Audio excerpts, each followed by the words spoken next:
അത് ശരിക്കും പറഞ്ഞാൽ.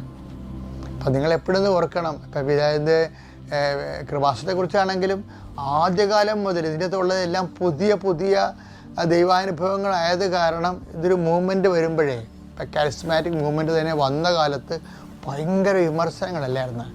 ഇപ്പോഴും അതിൻ്റെ വിമർശനങ്ങളുണ്ട്. അപ്പോൾ വിമർശിക്കുന്നവർ എല്ലാ മേഖലകളിലും ഉണ്ടാകും, എല്ലാ വിഷയങ്ങളെക്കുറിച്ച് വിമർശിക്കും. പക്ഷേ എന്താ നമ്മുടെ മുമ്പിലുള്ള ഓപ്ഷൻ?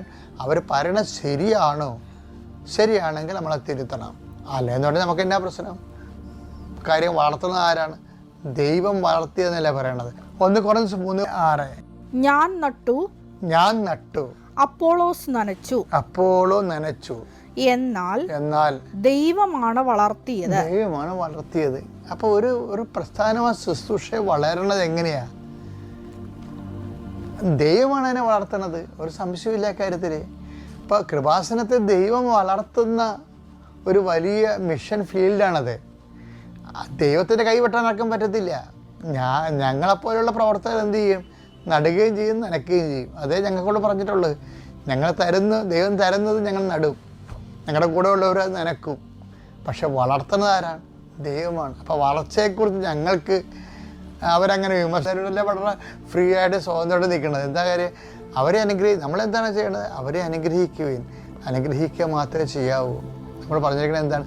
ദൈവ വഴി പോണവന് എപ്പോഴും ശത്രുക്കളവരെ അനുഗ്രഹിക്കുക മാത്രമേ ചെയ്യത്തുള്ളൂ.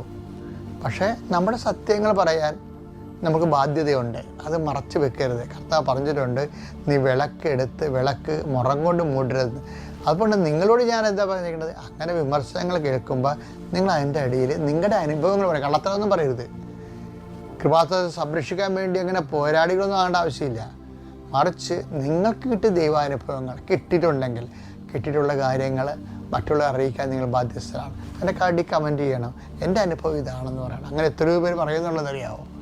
കാര്യം എന്താണ്? തിന്മയെ എപ്പോഴും നന്മ കൊണ്ടാണ് ജയിക്കേണ്ടത്. റോമ 12:21 തിന്മ നിങ്ങളെ കീഴടക്കാതിരിക്കട്ടെ. പ്രത്യേകിച്ച് ഉടമ്പടി എടുത്തിരിക്കുന്ന ആൾക്കാർ. അതെ, തിന്മയെ നന്മ കൊണ്ട് കീഴടക്കുക. അപ്പം നമ്മൾക്ക് കറക്റ്റായുള്ള സ്റ്റാൻഡിങ് നിശ്ചയം തന്നിട്ടുണ്ട്. തിന്മ കൊണ്ടല്ല കീഴടക്കേണ്ടത്. അവർ